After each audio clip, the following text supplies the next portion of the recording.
A waitress, barely making ends meet, walks up to a stranger and demands a $50 tip. She's not joking. She's done pretending to smile for pennies. But what she doesn't know is that the man sitting in that booth is Denzel Washington, and he's not the type to brush off a bold ask. What he does next isn't just generous. It's unsettling. Why did he come back the next night with an envelope? And why does she look like she's seen a ghost?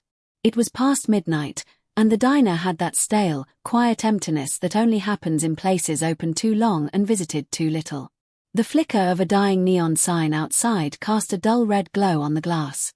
The only sounds were the ticking wall clock and the soft sizzle from the kitchen's forgotten grill. Ivy, a waitress who'd worked this graveyard shift for far too many nights, leaned against the counter trying to stay awake. Her sneakers were soaked from a coffee spill earlier, and her apron still had ketchup stains from the dinner rush. She'd had it. She was done pretending. Bills were past due, her brother's medication wasn't covered anymore, and every night felt heavier than the last. So when a man in a grey hoodie walked in and took the corner booth without a word, she didn't greet him with her usual fake cheer. She just brought over a menu and dropped it in front of him with a sigh. He gave her a quiet smile and said nothing. He ordered a burger. Nothing fancy. No drink, no fries. Just a burger. She brought it out 10 minutes later, steaming and greasy. He thanked her softly. She looked at him for a second. Something about his voice sounded familiar, deep and calm, like a voice you've heard in movies. But she was too tired to care. She turned to walk away, but something inside her snapped. She turned back to face him. "Look," she said. "I'm not gonna lie. If you plan to tip the usual couple bucks, don't bother. I need 50. Bad. Rent's late, and I'm tired of being polite for nothing." The diner went silent. The cook stopped clattering in the kitchen. A man in a booth near the back turned around in disbelief. The man in the hoodie slowly put down his burger and looked up at her. And that's when she saw his face clearly, those unmistakable eyes, the sharp but kind features. Denzel Washington. Her stomach dropped. Her mouth dried up. "Oh my God," she muttered, realizing who he was. But Denzel didn't flinch. He didn't laugh, or get mad. He just leaned back and looked at her with a gaze that made her feel like he was reading straight through her. "You really asked me that?" he said calmly. She nodded, barely holding eye contact. "You got guts," he said, and went back to eating. Ivy stood frozen. What did that mean? Was he angry? Was he impressed? She didn't know. And the fact that he hadn't stormed out or called her rude made it worse. He finished his burger in silence, stood up, left a $20 bill on the table, and walked out without another word. No 50. No lecture. No smile. Just silence. She stood there, staring at the money.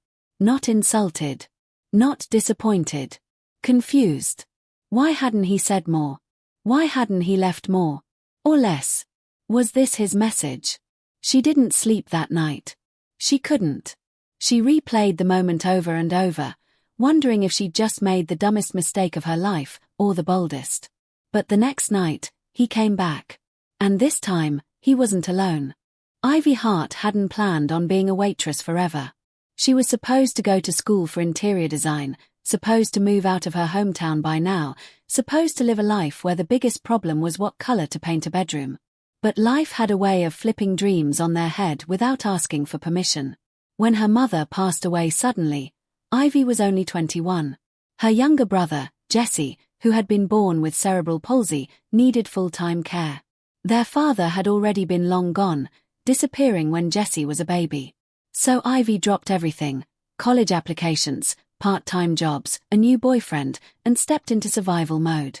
She started working at the diner 6 nights a week, sending what little money she could save toward Jess's therapies and special needs equipment. She became familiar with the quiet cruelty of exhaustion, how it makes you forget who you used to be, how it makes every small act of kindness feel like a miracle. Over time, Ivy learned how to work without hope, just habit. Smile, nod, refill coffee, take insults, take pity, take tips. Repeat. Most nights, she didn't talk to the customers unless she had to. The flirtatious drunks, the grumpy old regulars, the silent couples, none of it mattered. She clocked in and clocked out with machine precision. But underneath the surface, Ivy's heart had grown brittle. She felt like a balloon stretched too thin, one more bad shift away from popping. What pushed her over the edge that night wasn't just Denzel's face or the pressure of bills. It was the memory of Jesse crying earlier that morning when she told him they couldn't afford a new wheelchair yet. He didn't complain. He never did. But she could see the way it hurt him, the way he pretended it didn't. That fake smile haunted her all day. So when that man in the hoodie walked into her section, something snapped. She didn't plan to demand the tip. She just did. It was raw, desperate honesty spilling out with no filter. She was tired of playing nice. And when she realized it was Denzel Washington, that fatigue turned into cold panic. What had she done? After he left the 20 and walked out, she spent the rest of her shift in a haze. The cook tried to joke about it, asking if she was going to be famous now, but she didn't laugh. She kept thinking about the way he had looked at her. Not angry. Not surprised. Just, like he saw something. She couldn't shake it. Her mind wouldn't stop spinning. Did he pity her? Was that it? The $20 wasn't generous, not for a man like him. But it wasn't cruel either. It was deliberate. She knew it. It was a message, but she couldn't decode it. That night she barely slept. She watched an old Denzel movie on her phone, trying to distract herself. But every time she heard his voice in the film, she saw the version of him in the diner. Quiet. Real. Unshaken. The next morning, Jesse noticed her silence. "What's wrong?" he asked, sipping a smoothie she could barely afford. "Nothing," she lied. But he kept staring. Jesse always knew when she was lying. She hated how grown up he had become. He should have been worried about school or friends, not her stress. That afternoon, she checked the diner's security footage out of curiosity, asking the manager if she could see it. He joked about it too, called it her Oscar moment. But he let her watch. The black and white video showed her standing over Denzel, speaking with fire in her eyes. She cringed. She looked wild, unstable. But then she watched his reaction again. Still, thoughtful, unbothered. It chilled her. The next night came faster than she expected. She didn't want to go back, but she needed the hours. Rent wasn't going to pay itself. So she put on her uniform and dragged herself to work. Her chest was tight the entire shift. She avoided eye contact with every man in a hoodie. But at exactly 11:46 p.m., he walked in again. Same booth. Same calm walk. Ivy's hands trembled. This time, he didn't order anything. He just placed an envelope on the table and waited. Ivy approached slowly, her heart pounding so hard it made her ears ring. "For you," he said. That was it. 2 words. Then he stood up, nodded, and walked out. Just like before. Not a single customer even reacted. The envelope sat on the table like it weighed 10 pounds. She picked it up with shaking hands and ran into the back. Inside was a single folded page and something thicker. She opened the letter first. It was handwritten. "You have fire," it began. "But more important, you have honesty. That's rare. I want to see what you do when someone actually believes in you." Ivy's eyes watered before she even got to the next line. "This isn't a handout. It's a test." Tucked behind the letter was a check. $52. Signed. Real. Her knees buckled. She sat on the supply crate in the back room, unable to breathe. A sound escaped her lips somewhere between a laugh and a sob. This wasn't real. It couldn't be. Her hands shook as she folded the check back into the envelope. She didn't tell anyone. Not the cook, not the manager, not even Jesse. She just stood up, wiped her face, and walked back into the diner like nothing had happened. But everything had changed. She didn't know it yet, but Denzel was far from done. The next few days felt like Ivy was living in a dream she couldn't wake up from. Every time she opened the envelope to double-check the amount, the number stayed the same, $50,000. She hadn't touched it yet. She didn't even dare deposit it. It felt like holding a live wire, full of energy, danger, and questions. Why her? Why that amount? What did he mean by a test? She carried the envelope in her bag everywhere she went, checking it every few hours just to make sure it hadn't disappeared. She told no one. Not even Jessie, who noticed she was more distracted than usual. Ivy knew that whatever this was, it wasn't just a random act of kindness. Denzel's letter had weight. His words hadn't sounded like charity. They sounded like a challenge. And she didn't know yet if she had the strength to accept it. On her next shift, she kept glancing at the door, half hoping, half dreading he'd return. She didn't know what she would say if he did. What could you possibly say to a man who handed you more money than you'd seen in your entire life, and then vanished like it was nothing? But that night came and went. And so did the next. Denzel didn't show up. The diner went back to being what it always was, quiet, sticky, and full of tired souls pretending not to notice each other. But Ivy had changed. The envelope burned a hole in her soul. Every customer she served reminded her how fragile people really are, how close to the edge most of them were. And now, she was different, not because of the money, but because someone saw her at her lowest and didn't run away. 3 nights later, it was raining hard. The kind of rain that made the windows fog and the walls feel smaller. The diner was almost empty. Ivy stood at the coffee station, drying her hands on her apron, when she saw him walk in again. Alone. No hood this time. Just a black coat and an umbrella dripping water onto the tile. He looked around, then made direct eye contact with her. No smile. Just that calm, unreadable stare. He took the same booth in the corner, sitting like he had all the time in the world. Ivy's legs moved before her brain could catch up. She grabbed a menu out of habit and walked toward him, trying to breathe. She opened her mouth, but no words came out. He saved her from the silence. "Did you read it?" he asked. She nodded. "Did you understand it?" he continued. She hesitated, then shook her head. "Not all of it," she said. "Good," he said. "That means you're thinking." Ivy sat across from him. She didn't ask for permission. She just needed to be near whatever this was.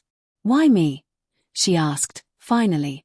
"Because you were honest when it cost you something," he said. "And you didn't pretend to be anyone else." She looked down at the table, tracing a scratch in the wood. "What am I supposed to do with it?" she asked. Denzel leaned forward, folding his hands. "Whatever you choose. But understand something, Ivy. Money doesn't fix broken people. It only shows them who they really are." That sentence hit harder than anything she expected. "You think I'm broken?" she whispered. "I think you're human," he replied. "And I think you're right on the edge of something important. But whether you step forward or fall back, that's on you." He slid another small envelope across the table. Ivy stared at it, afraid to touch it. "This one's smaller," he said. "No money this time. Just something I want you to see." She finally picked it up and opened it. Inside was a single piece of paper, a flyer for a community theater audition. "What is this?" she asked, confused. "It's a role," he said. "They're casting for a waitress who's lost her spark. Thought of you."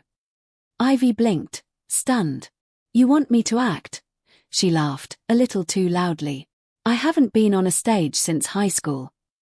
Denzel shrugged. "You've been on one every night in this diner. You just didn't know it." The rain outside got heavier, almost like the world was clapping softly. "You think I'm someone worth watching?" she asked. He looked her dead in the eye. "I think you're someone worth betting on." They sat in silence for a while after that. Not awkward, just quiet. Ivy didn't know what to say. Her whole body buzzed with fear and hope. She wasn't sure which one was stronger. "Are you filming something?" she asked suddenly, suspicion creeping into her voice. "Is this part of a show? Are you messing with me?" Denzel chuckled. "No cameras," he said. "Not yet." She raised an eyebrow. "What does that mean?"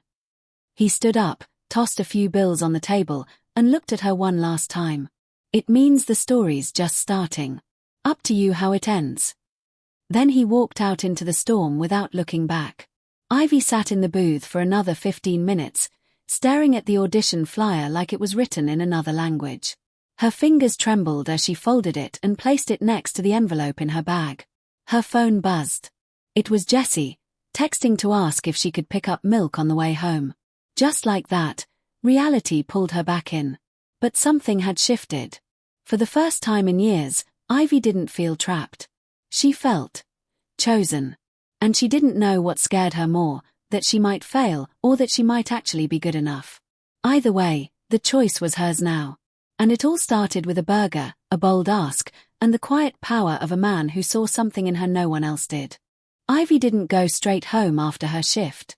She walked for nearly an hour through the misty streets, her shoes soaked through, the city asleep around her. Her brain wouldn't shut off. She couldn't stop staring at the theater flyer Denzel had given her. The paper was damp now, bent at the corners, but the words still stared back at her like they were meant only for her. Open casting call, voices from the booth. A new play. A small role. Auditions this Saturday. Ivy hadn't stepped on a stage since senior year, and even then, it was a school production where she barely had 2 lines. But somehow, the idea that Denzel Washington thought she should try for a role like this shook something loose inside her. It didn't feel like a prank. It didn't feel like pity. It felt like a door.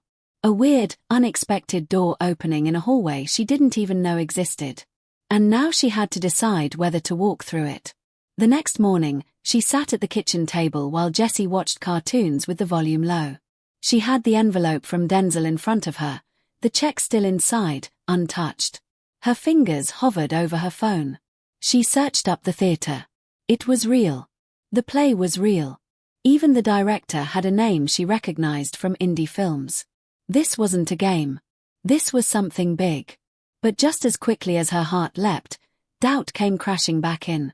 She looked over at Jessie, slumped in the recliner, adjusting the leg brace he wore daily. The meds were expensive. The rent was due. There were groceries to buy, bills to juggle. Was she really going to chase some dream? What if she got rejected? What if it was all just a test she was meant to fail? That evening, she returned to the diner with her mind spinning in circles. Every clink of a coffee cup, every bell over the door, made her flinch.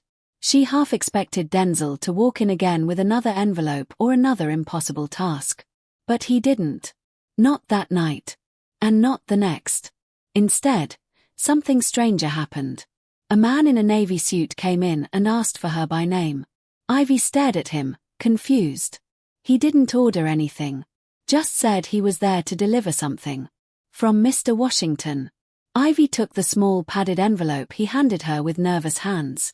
He said to read this in private, the man added before walking out just as fast as he arrived. Back in the storage closet, Ivy tore the seal open and found something she didn't expect, a thumb drive, a folded note, and a list of names. The note was short. Some people wait for permission. Others take the risk. Watch the footage. Decide what kind of person you are. That was it. Her hands trembled as she looked over the list. It included agents, managers, and producers. Names that would mean nothing to most people. But Ivy had worked enough late nights near the old film students from the college to know exactly who these people were. Big names. The kind of names that opened doors with a single call. She rushed home after her shift and plugged the drive into her laptop. It took a second to load. The screen went black, and then, there it was. Footage from the diner. But not just any footage. Multiple angles. Clean, well lit. Audio clear as day. It was her and Denzel, from the very first night. Their full conversation. Her asking for the tip. His response. Her face, raw and real. Her voice, steady but cracking. Then the next night's encounter, too. Her opening the envelope, her reaction, even her whispering to herself in the back room. Ivy felt her chest tighten. She hadn't noticed any cameras. How had he filmed all this? Was it legal? Was it right? She didn't know. But what she did know was this. She had never seen herself like this before. Not from the outside. Not this clearly.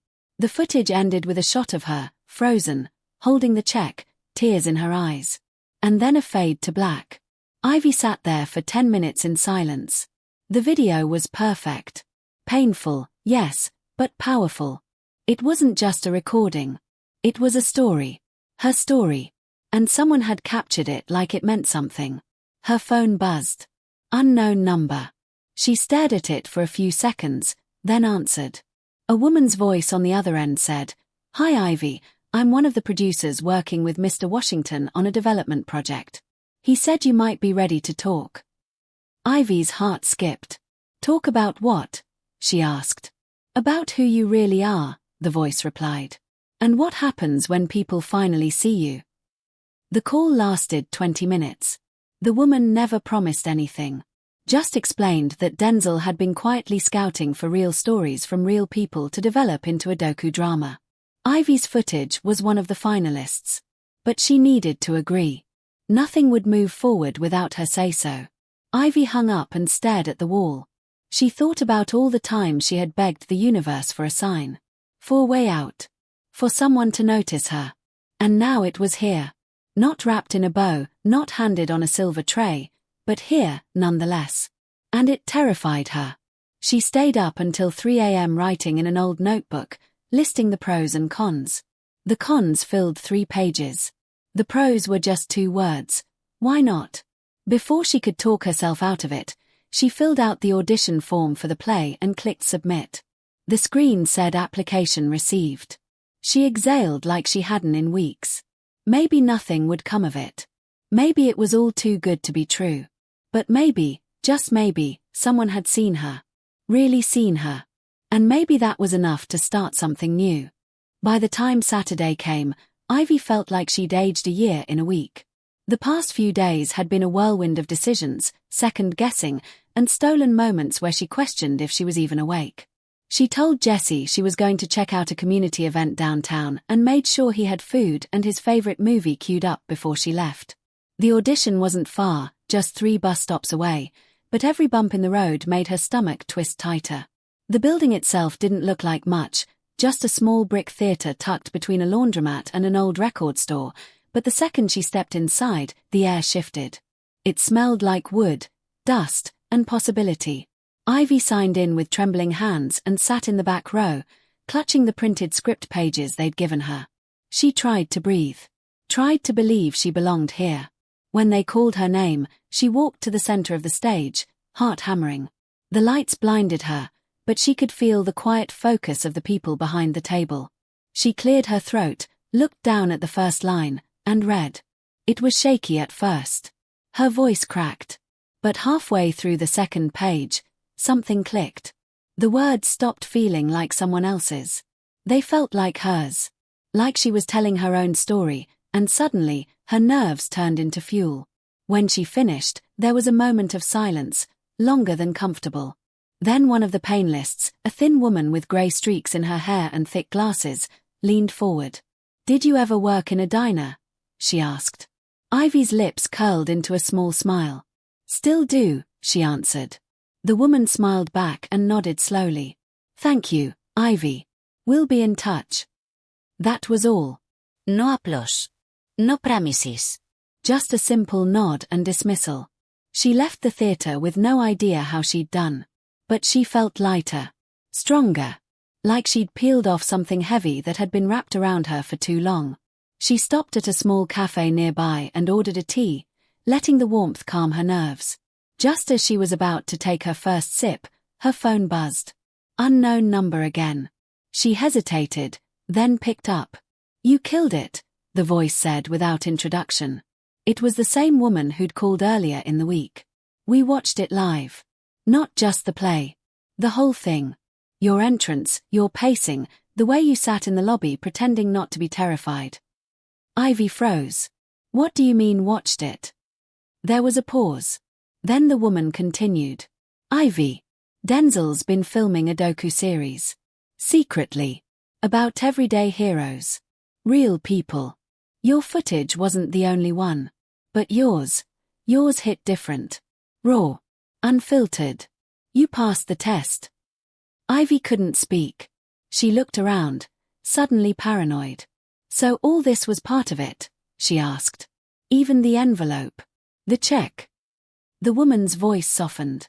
"None of it was fake. The money's real. The opportunity's real. But yes, the moment you asked for that $50 tip, it triggered a sequence. You stood out. And Denzel, He doesn't waste his time. He's been scouting for something bigger than a show. He's looking for people with truth in them. Ivy stood slowly and walked outside, trying to process what she was hearing. I didn't agree to be filmed, she said quietly. The woman's voice didn't flinch. He knew that. That's why nothing was published.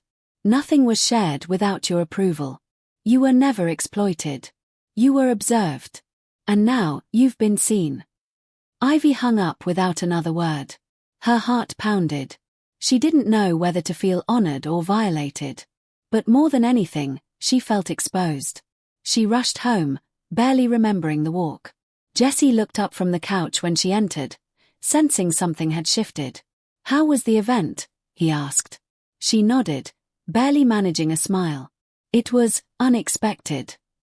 She didn't say more. That night, she lay in bed staring at the ceiling, the truth gnawing at her. Somewhere out there, strangers had seen her most vulnerable moments. Had judged her, studied her, maybe even profited from her pain. But they'd also seen her strength. Her real, messy, struggling strength. The next morning, she woke to another message. This time, a video link. No sender name, just the words for you only. Ivy hesitated before clicking. The screen opened to a black and white montage of the diner. Her wiping down tables. Serving customers. That first night with Denzel. Her fire. Her frustration. Her truth. Then the envelope moment. Her reading the letter. Her reaction.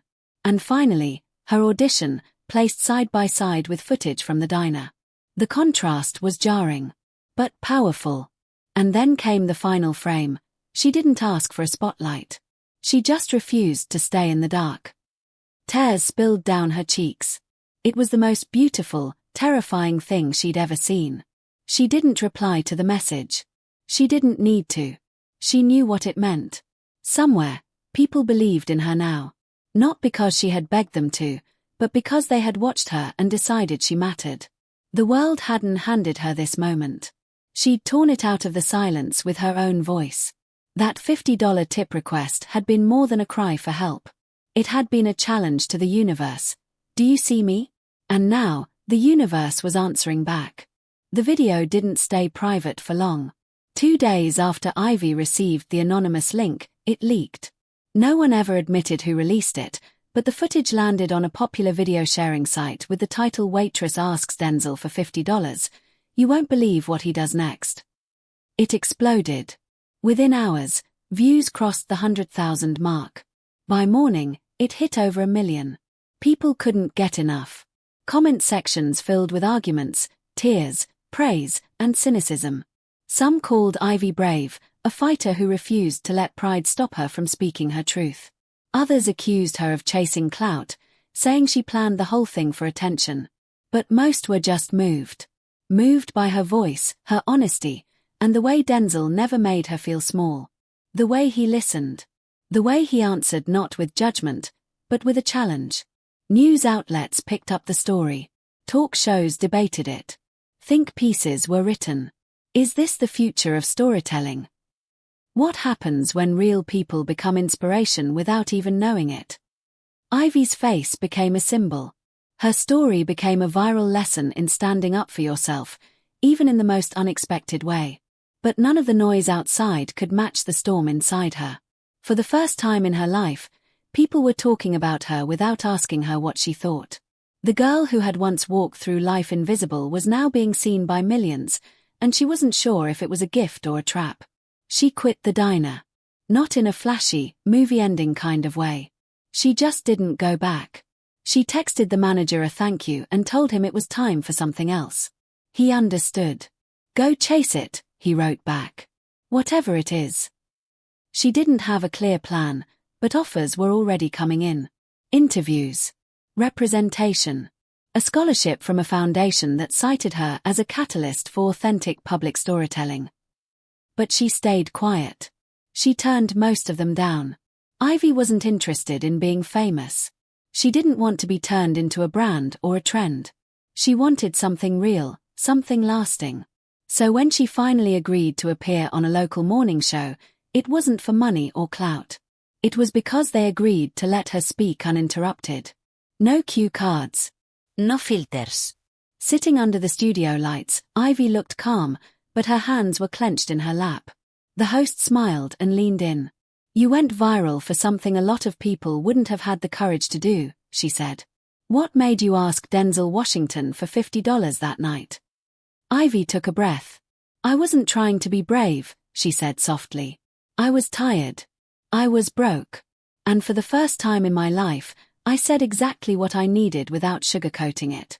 I didn't know who he was at first. And when I found out, I thought I'd ruined everything. But I guess I didn't." The host laughed gently. "You did the opposite." Ivy nodded slowly. "Maybe. But what people saw in that video, it was just one moment. What matters is what came after." What came after was a new apartment. Not big, not fancy, but safe, clean, and close to Jess's school. She used part of the money for a better wheelchair, the one she'd been dreaming of for him since last year. She used some of it to pay down the medical bills that had haunted their mailbox for months. And then she used the rest to take evening acting classes at a local center. Not because she thought she'd be a star, but because it made her feel alive. Because she found herself again on that stage, under soft lights, telling stories that sounded a little like hers and a little like everyone else's. Denzel never showed up again. Not in person. But he didn't need to. His fingerprints were on everything. On the way she walked taller now. On the way Jessie smiled more, knowing his sister wasn't drowning anymore. On the little sticky note she kept on her wall that read, "Money doesn't fix broken people. It shows them who they really are." That sentence lived in her now, a quiet echo that reminded her what this had all been about. One morning, she received a plain envelope with no return address. Inside was a single photo, her, mid-audition, eyes fierce, voice midline. On the back, one sentence was scrawled in sharp black ink, "You chose forward." No signature. No stamp. Just the truth. Ivy framed it and placed it on her dresser, next to a picture of her and Jessie at the beach when they were kids. Every day, she looked at both. One reminded her of where she came from. The other reminded her of what she chose. The world may have seen a feel-good story. A waitress and a celebrity. A viral moment. But what Ivy knew, and what she never said in any interview, was that the real story wasn't about fame or fortune. It was about a quiet war she'd been fighting inside herself for years. About the moment she stopped asking for permission to matter. And about a man who, with one envelope and one stare, handed her a mirror instead of a handout. In the end, she didn't need to be discovered. She just needed to be reminded that she was already someone worth finding.